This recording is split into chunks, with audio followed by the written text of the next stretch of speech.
Qu'est-ce qu'on appelle Pesach Sheni? Traduction, la seconde Pâques, entre guillemets.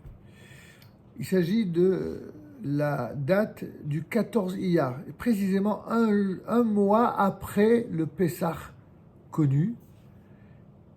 C'est parce qu'à l'époque du temple, ceux qui, comme le rappelle la Torah, avaient été empêchés d'apporter l'agneau pascal le 14 Nissan, soit pour cause d'impureté, ou alors parce qu'ils étaient éloignés de Jérusalem ce jour-là, comme on le voit là-bas dans les Nombres, au chapitre 9, verset 10, alors ils devaient venir l'offrir le 14 du deuxième mois.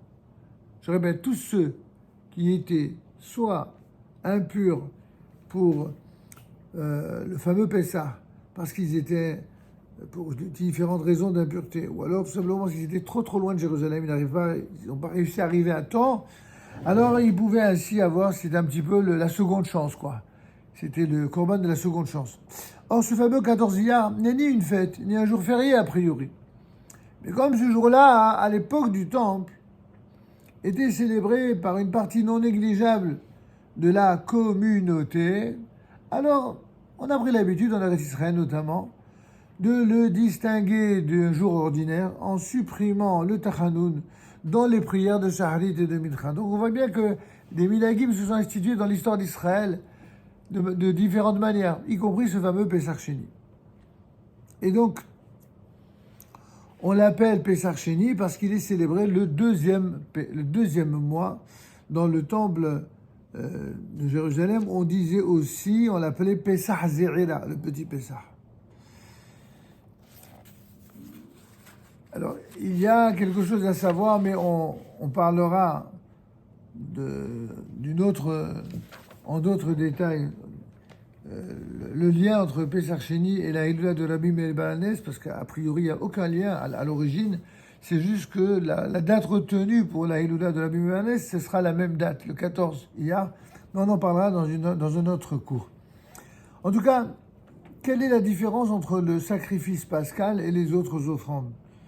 Pour tout sacrifice à date fixe, comme la Chagiga par exemple, eh bien, une fois qu'on a passé la date, qu'on a loupé le rendez-vous, le sacrifice, eh bien, il ne peut plus être offert.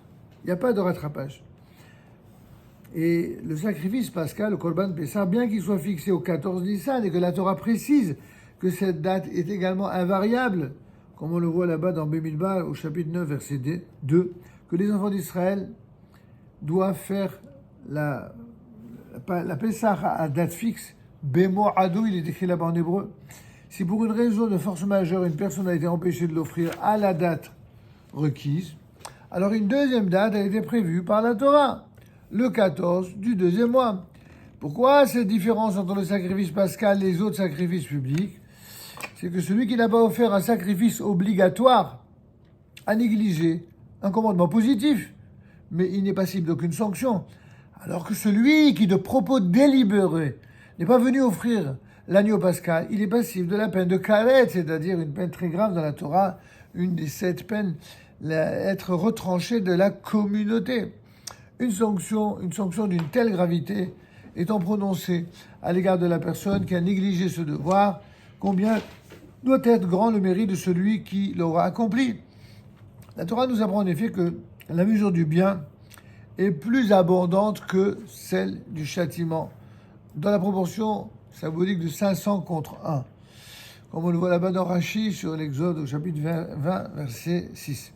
Aussi, celui qui est venu offrir avec la communauté son agneau pascal, puisque c'était offert par famille, il est attaché à la source de vie au sein de la communauté. Lorsque les enfants d'Israël offrirent pour la première fois le sacrifice pascal dans le sanctuaire du désert, la deuxième année de la sortie d'Égypte, il y eut parmi eux des hommes impurs, souillés par des cadavres humains, qui ne purent donc offrir leur sacrifice avec la communauté ce fameux 14 Nissan.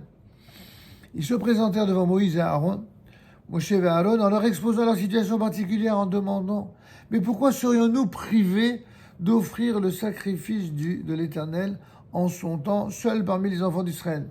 C'est pas comme les râleurs qui disent « Pourquoi lui et pas moi ?» Par jalousie, là c'est le contraire.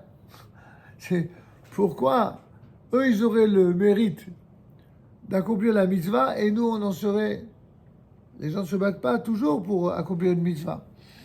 Car dans leur pensée, bien qu'aucune sanction ne puisse frapper celui qui, pour des raisons de force majeure, n'a pu accomplir une mitzvah, quand quelqu'un dit, mais de toute façon, c'est un cas de force majeure, donc je suis dispensé, bon, c'est cool.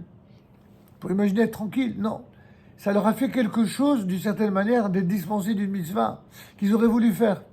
Et c'est pour ça, la manigala, pourquoi on serait, en quelque sorte, diminué par rapport aux autres? Et pourquoi être privé de cette récompense qui attend ceux qui l'ont accompli? Récompense justifiée, puisque en offrant l'année au Pascal, ils ont proclamé leur opposition à toute forme de paganisme. Faut pas oublier, c'est quoi? Qu'est-ce que représente l'année au Pascal?